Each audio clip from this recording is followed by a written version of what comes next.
What a headshot! What a head! How's it, guys? This is Dayvy, FPL, and welcome back to the Fantasy Premier League video here on my channel. Now in this video, I'm going to be taking you guys through the top 1000 team selection / template as we have been doing over the past couple game weeks. As I always say on this series, I actually really do enjoy looking at it because I use this for my own personal team when I'm kind of making decisions, as it allows us to differentiate ourselves from the higher managers in the overall rankings, as well as looking at some similarities in terms of overall ownership. I'll also be giving you guys some talking points around Spurs with the current outbreak that they are experiencing and the latest update that we do have on that specific team. So that's something you guys are interested in. Sit back, relax, and let's get straight into it. But before that, let's have a word from our sponsor. This video has been sponsored by fantasyfootballfix.com. Use the website or their newly updated application. Make use of their price predictor tool to check your own players' prices as well as who's dropping and rising in price. Improve your rank by making use of the advanced tools as well as the algorithm, which helps back up your own FPL decisions. Win your mini leagues by keeping track of your main mini league rivals. Upload your FPL squad for free at fantasyfootballfix.com.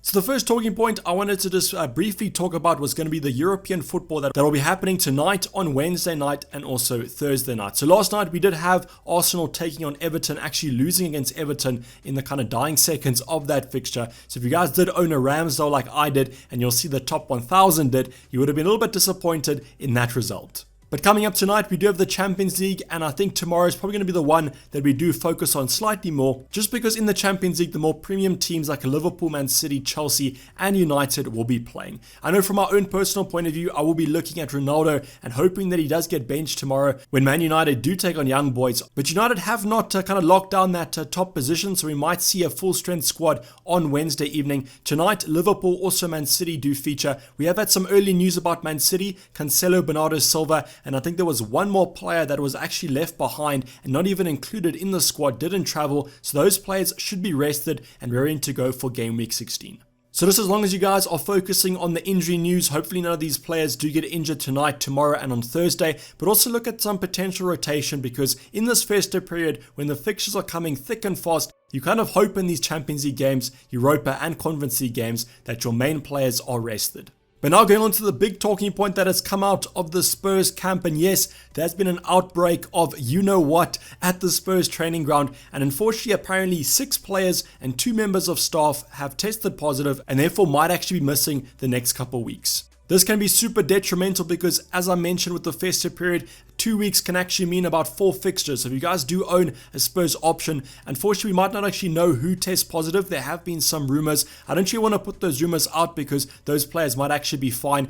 And I want to just remind you guys of a couple game weeks ago when Spurs were taking on Newcastle and Heung-min Son was rumored to have tested positive, but he did return a negative test before the fixture actually kicked off and therefore was eligible to play. And he ended up scoring in that victory of Spurs versus Newcastle. So I don't really want to put out there any players that hinders you guys from bringing them in, because they might actually still play in game week 16. But the big kind of news that did come out of the Spurs camp was that they could potentially ask for a postponement of the upcoming Brighton game. And that'll obviously impact us from a Brighton level, but also a Spurs level. Now this is down to the Premier League to kind of approve. There's no set protocol about postponements. It's all done by case basis. But I will mention that last season, when 6 players were out from some teams, they actually did get those games postponed. So 6 players should be enough to get the fixture postponed. But as I mentioned, players can actually test negative and they'll be fine for game week 16. But luckily with the whole Spurs scenario, we'll be given some more news as they do take on their Conference League rivals on Thursday. So if that game goes ahead, we might be given an indication if the game week 16 game will as well. So as of now, the latest update is that we don't have any confirmed news. The only confirmed news that we do have is that they have had an outbreak, but the specifics and the details are a little bit blurry and they only are rumors at the current moment.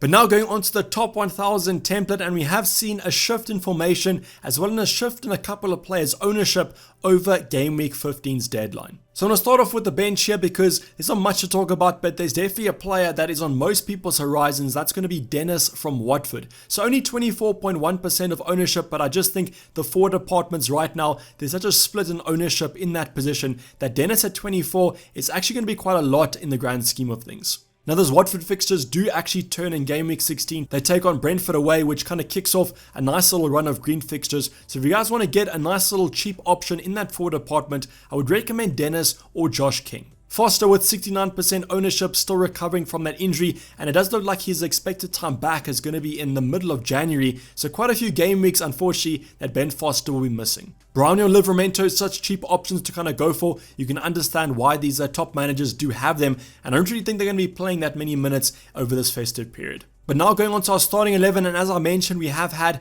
a shift in formation to a lovely 4-4-2 formation here, starting off with Ramsdale on goal with 70.4%. Mentioned in the kind of introduction to this video, Arsenal, Everton are scoring 2 goals. That Ramsdale clean sheet could have actually been knocked out twice more, but Richarlison was ruled offside for 2 goals in that fixture. So overall, don't you know how much to look into that? I mean, Everton haven't been playing at their best, so it's a little bit worrying about that Arsenal defense. But with that high ownership, I would recommend getting at least some coverage if Arsenal do have a great fixture. But now going on to the back 4, we do have a pretty template back 3, all owned by more than 88% of managers, Cancelo, Trent, and also Reece James. So I'm going to start off with Cancelo here because he was the player that was mentioned in the European Games talking point, was actually going to be rested, didn't even travel with the Man City squad, so he'll be raring to go for the upcoming game week. The only thing that is slightly annoying about Cancelo is that he's 1 yellow card off a suspension. So Cancelo might actually be getting a couple rests pretty soon. I'm just hoping that he can keep yellow card free as long as Man City do have great fixtures, because I don't think he's going anywhere in that starting 11 and definitely one of Pep Guardiola's favorite players. The next option in the defense is definitely a favorite player for most FPL managers over these past couple of seasons. It's going to be Trent Alexander-Arnold with a massive 99.0% ownership. So luckily Trent in game week 15 was actually one of the only defenders in this template to actually get you some returns. Got a lovely clean sheet and some bonus points, and I do think he's great value even though he is quite expensive. I've actually seen a couple managers without Trent, and it's a little bit interesting to see how they set up their defenses, because for my own team, I've never not had Trent, and he's just a mainstay, I think, for the rest of the season. And now coming up to our disappointments of game week 15, it's going to be the double up in that Chelsea defense. Alonso and Reece James losing out to West Ham, conceding 3 goals, and then James also picked up a yellow card. Now the big talking point coming out of that game for Alonso was going to be the injury, or the back injury that he managed to sustain, and I'm going to be looking out in the Champions League fixture tomorrow if he's going to be on the bench at least, and I do hope that he does get rested. Chelsea have automatically locked up that first position, so there's no kind of worry about them not qualifying. And it should be noted that Alonso was spotted in training today, so therefore I think he should be fine for the upcoming game week 16. Now, if Alonso does manage to return over these next couple of game weeks, I do think he'll be a new template option, and this back 4 could be the formation to go to for those FPL points. And now going on to our midfield department, I'm not going to talk about Mo Salah at all because he's kind of boring at this stage of the season. I mean, it's not boring the way he's returning points, but with 100% ownership, if he scores, it doesn't matter, and you're probably going to captain him. So one of the more essential players to have, and I would recommend you guys getting him if you don't, but his colleague Diego Jota with a massive miss against Wolves. Now, it was against his old club, so maybe you can give him some slack on that to kind of finish, but was really disappointed when he managed to miss, and luckily Liverpool still got the dub in the last couple minutes. But Jota's ownership is incredibly high as well, kind of the Liverpool ownership, because they're playing so well at the moment. This kind of trio has massive ownership, and I would recommend you guys focusing on them if you don't have them in your current team. But now going on to Rafinha is actually quite an interesting option, because I think most managers actually want to get the Brazilian out of their squads because the Leeds fixtures turn for the worst in game week 16. They take on Chelsea away, and with the double up in defense, probably not going to be going for a Leeds attacker in that one. And with Rafinha, there are a couple of options in and around that price bracket. Mainly look at the Man City options that you guys can go for. Now, I think Rafinha has actually done the top 1,000 quite well over these past couple of game weeks, which have been quite tough. He still has managed to get some returns. He could actually continue that in the upcoming game weeks, but I think the Man City assets are just too hard to ignore. And the final player in our starting 11 is going to be Smith Rowe, who unfortunately did miss out on that Everton game. Could he have actually swung that fixture? Who kind of knows? But I was a little bit disappointed that he didn't feature, because with Smith Rowe on the field, there could always be an attacking return in his locker. His ownership is actually relatively low, under that 39%, just below that 39% ownership, and he might be on the way out if this injury is quite serious. And then finally, in our forward department, I mentioned it when I spoke about Dennis, but the ownership in the forward departments is all over the place, and you can see that with the most highly owned player being Antonio, with only 42.5% of ownership. So it seems like the majority of the top 1000 managers have actually kept Antonio under 50%, so maybe not the majority, but quite a few managers have kept him, and I think they will be credited with that patience because West Ham have a great run of fixtures for at least the medium term. But then finally, the disappointment of the past couple of game weeks, Mr. Harry Kane, Sir Harold Kane, not getting us any points, and that 34% ownership is probably going to be looking to ship him out.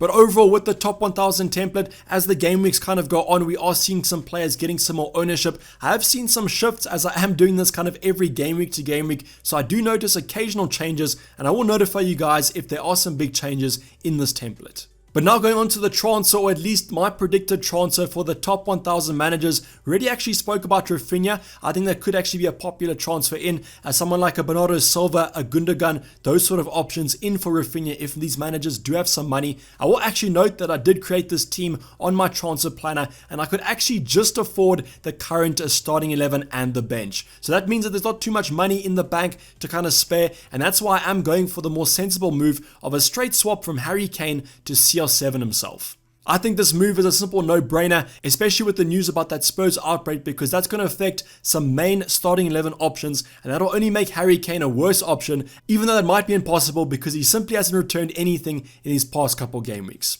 So I think Harry Kane's 34% ownership will turn to Ronaldo, who's only owned by 11.6% of the top 1000 managers, and I think that ownership will directly swap, and we will see a rise in that ownership for CR7 over game week 16. Let me know in the comments down below, are you guys doing this move? I will say for my own personal team, it's looking like I will do this, as it allows you to jump on those lovely fixtures with Norwich up next for United.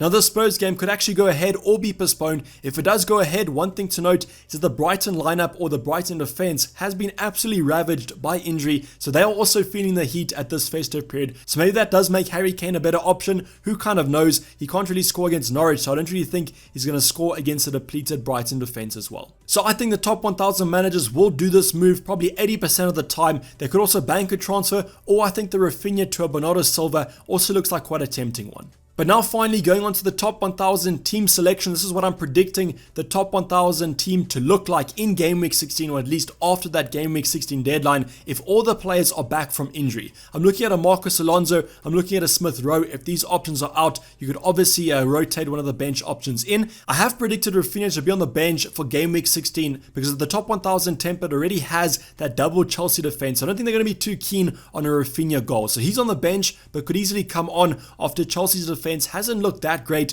over these past couple game weeks, but I think I'd rather play the odds here and keep the Leeds winger on the bench. Brown and Livramento, not expecting too much from them, and also Ben Foster with that injury will definitely not be coming on. But focusing on the Arsenal assets first, Southampton at home looks like a relatively good game week. I think defensively and from an attacking point of view, Southampton haven't been that great this season, and therefore I think a defensive and an attacking return could come from Ramsdale and Smith Rowe. I will just be monitoring the news on Smith Rowe, just focus on that Arteta press conference coming up on Thursday or Friday to make sure that he's back in that starting 11, because I do think they missed him against Everton. The entire defense actually does have home fixtures. We have Man City against Wolves, Trent versus Aston Villa, and then Alonso and James versus Leeds. Now, I do think the Chelsea defenses could be the game week that they finally do keep a clean sheet, but with Patrick Bamford potentially back in the starting 11, we could see a shake-up in that Leeds attack.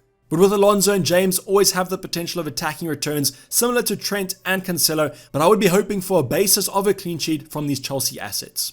The defense is pretty template, so now let's focus on the midfield, which gets even more template with Salah and Jota. So against Aston Villa, Stevie G is coming back to Anfield. Don't really know how this game's going to go. From a captaincy point of view, it's going to be a really interesting week on who you guys captain, because Ronaldo against Norwich looks like a great fixture to be had, and that Aston Villa side could actually make it quite difficult for Mo Salah. But even when we don't think Mo Salah will get a return, he does. Saw that against Wolves, getting that assist in the dying seconds of that fixture. So I mean, we just can't bet against him at the current moment. But I think where the game week 16 and the upcoming game weeks will prove differential is going to be in that forward line. So I have opted to start Dennis because I didn't favor Rafinha's fixture. So he faces Brentford away, another team that is really weird at this stage of the season. Started the season really hot, looking super good, and now their form's completely dipped and they don't look like a strong side at all. So I really do think that Dennis and Watford could get some attacking returns here, and that's why I would potentially start him if you guys do own him, and I think he's a great option for these upcoming game weeks when Watford have a lovely sea of green. Antonio against Burnley, also a great fixture there. Burnley looking absolutely dismal at the current moment, and I think he has the potential to bounce back and get on the scoring wagon after missing out on it over these past couple game weeks. And then the final option, our forward of the century, going to be Cristiano Ronaldo against Norwich. And I really hope that he does get benched tomorrow in the Champions League fixture, because then you'll be raring to go for Norwich away. And we saw that Norwich defense, how bad they've been over this season, and I do think United could put them to the sword and score at least a couple. So let me know in the comments down below, if you guys had Ronaldo and Salah, who would you be captaining? And also let me know how many of the top 1000 template players you guys own. I always like to see how template your guys' squads are. But this is basically wrap up the video, guys. Hopefully you did enjoy it. Please don't forget to like it if you did, and subscribe if you're new and have not subscribed yet. I'll be seeing you guys tomorrow and also on Thursday for the team selection and ultimate guide. Remember to drop your comments down below if you do have any questions that you want me to cover in the ultimate guide, because I always do appreciate your guys' questions for these videos. But I'm signing off. It's been Dayvy FPL, and I'm out. Cheers. Bye.